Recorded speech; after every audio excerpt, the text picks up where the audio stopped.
Di saat banyak belahan dunia lain masih meraba-raba peradabannya, di tanah Jawa pernah berdiri sebuah kota yang menjadi pusat alam semesta bagi Nusantara. Bukan sekadar ibu kota biasa, melainkan sebuah jantung yang memompa kekayaan, budaya, dan pengaruh ke seluruh penjuru kepulauan. Inilah Trowulan, jantung emas dari kerajaan Majapahit. Banyak yang tahu nama besar Majapahit, tapi sedikit yang bisa membayangkan bagaimana sesungguhnya denyut kehidupan di pusat kekuasaannya. Di episode kali ini, kita akan berkelana menembus waktu untuk melihat langsung bagaimana Trowulan dirancang, merasakan keramaian pasarnya, dan memahami mengapa kota ini layak disebut sebagai jantung emas peradaban terbesar yang pernah ada di Nusantara. Majapahit, kisah dari Tanah Jawa Timur. Tanah Jawa bagian timur, pada abad ke-14, berdirilah sebuah peradaban agung. Majapahit bukan sekadar nama, melainkan sebuah denyut kehidupan, sebuah pusat semesta bagi Nusantara di ibu kotanya. Trowulan, dinding-dinding bata merah menjulang gagah, menjadi saksi bisu atas kebesaran yang tak terperi. Jalanannya adalah urat nadi, dialiri para pedagang dari Kampa, Kamboja, hingga para bijak dari tanah India. Aroma rempah berpadu dengan wangi dupa dari kuil-kuil suci, menciptakan simfoni kehidupan yang harmonis. Keagungan Majapahit tidak hanya terukir pada bata dan emasnya, ia hidup dalam jiwa dua insan, seorang raja muda yang bijaksana, dan seorang mahapati yang memanggul sumpahnya laksana gunung di pundaknya. Hayam Wuruk menatap Gajah Mada dengan tatapan teduh. Paman Patih, aku melihat peta ini, wilayah kita membentang luas. Dari ujung timur hingga ke barat, kapal-kapal kita menguasai lautan, upeti mengalir deras ke kas negara. Katakan padaku, Paman, apakah ini yang disebut kemakmuran sejati? Gajah Mada, ampun, Gusti Prabu, apa yang Gusti lihat adalah buah dari perjuangan darah dan keringat. Itu adalah wujud dari sumpah palapa yang hamba ucapkan. Nusantara telah berada dalam genggaman Majapahit. Itu adalah keamanan. Gusti Prabu, itu adalah kekuatan. Lalu Gajah Mada, kebahagiaan adalah tujuan akhir dari sumpah palapa. Gusti Prabu, dengan bersatunya Nusantara di bawah Panji Majapahit. Gajah Mada terdiam sejenak. Pertanyaan raja muda itu menusuk langsung ke sanubarinya, melampaui urusan strategi dan penaklukan. Hayam Wuruk tersenyum tipis. Kalau begitu, mari kita lihat sendiri pupuk yang telah kita tebar itu. Tiada lagi perang saudara, perdagangan lancar, sawah ladang aman dari penjarahan. Hamba percaya keamanan yang kita ciptakan adalah pupuk bagi kebahagiaan rakyat. Aku ingin melakukan perjalanan agung, Paman, bukan untuk menagih upeti, tapi untuk menyapa kaula, melihat lumbung mereka, mendengar kidung mereka, dan merasakan denyut kehidupan mereka secara langsung. Gajah Mada menatap Hayam Wuruk dengan penuh hormat. Di balik usia mudanya, Sang Prabu memiliki visi yang melampaui kekuasaan. Gajah Mada, perintah Gusti Prabu adalah titah bagi hamba, hamba akan siapkan segalanya. Spiritualitas dan kehidupan kaula. Rombongan kerajaan tidak digambarkan besar-besaran, hanya Hayam Wuruk, Gajah Mada, dan beberapa pengawal. Mereka berjalan kaki di pematang sawah yang menghijau dengan sistem irigasi subak yang teratur. Mereka bertemu Mbah Rekso yang sedang membersihkan saluran air. Maka dimulailah perjalanan itu, bukan perjalanan penakluk, melainkan perjalanan seorang ayah yang mengunjungi anak-anaknya. Mereka meninggalkan gemerlap Trowulan untuk menyatu dengan tanah. Tempat spiritualitas dan kehidupan sehari-hari melebur menjadi satu. Hayam Wuruk memberi isyarat agar pengawal menjaga jarak. Ia mendekati Mbah Rekso dengan Gajah Mada di sisinya. Selamat sore, kakek. Tampak subur sekali sawah ini. Airnya mengalir deras tiada henti. Mbah Rekso, tanpa tahu siapa yang menyapanya, tersenyum ramah. Selamat sore, anak muda, Ngigi, ini berkah dari Hyang Widi dan leluhur. Kami di sini hidup dengan prinsip gotong royong. Air ini milik bersama. Kami atur alirannya agar semua petak sawah mendapat bagian. Ini ajaran turun-temurun. Gajah Mada menimpali, mengujinya. Jika ada yang serakah mengambil air lebih banyak, apa hukuman baginya?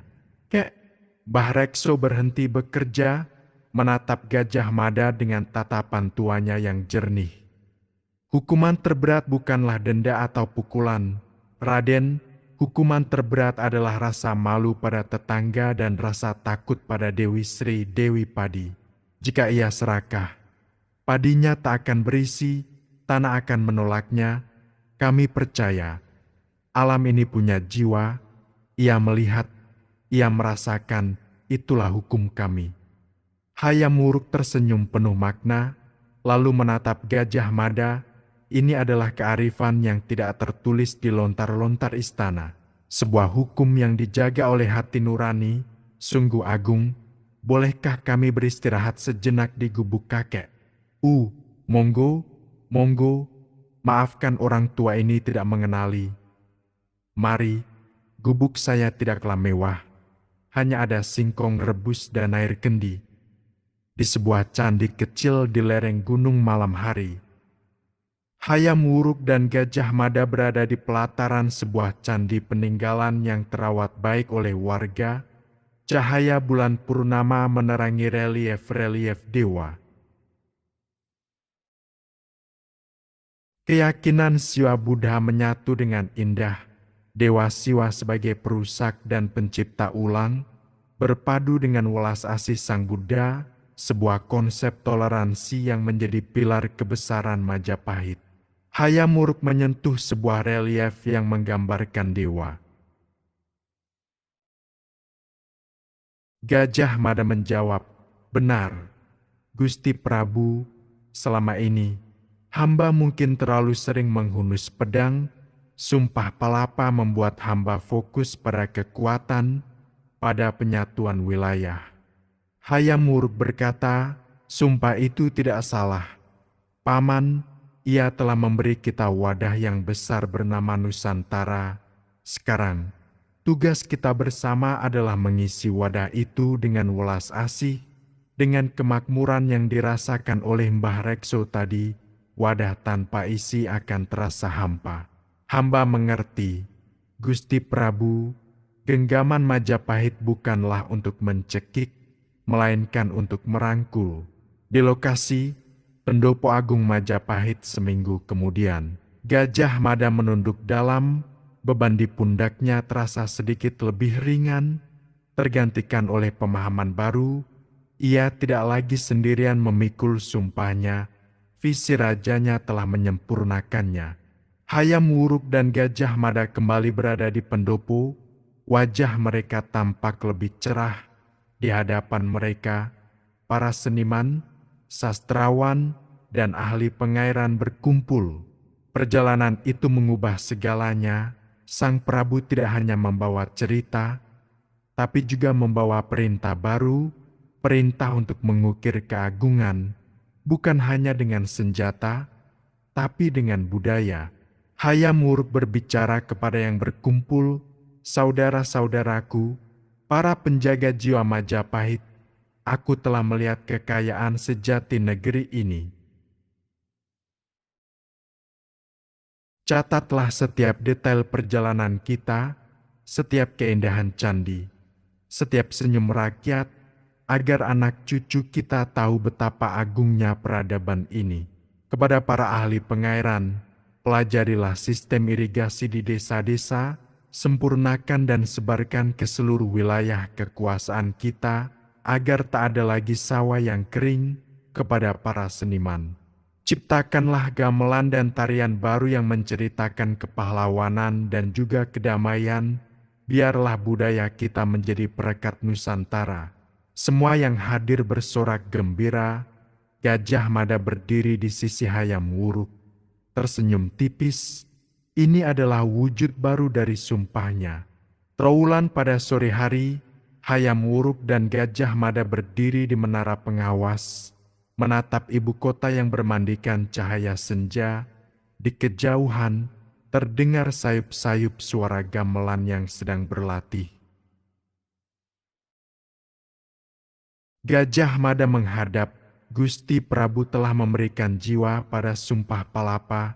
Nusantara yang bersatu kini memiliki jantung yang berdetak dalam irama kebudayaan dan kesejahteraan.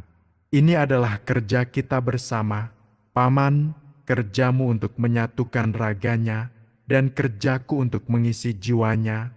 Majapahit akan dikenang bukan karena berapa banyak kerajaan yang ditaklukkannya, tapi karena betapa tinggi peradaban yang dibangunnya.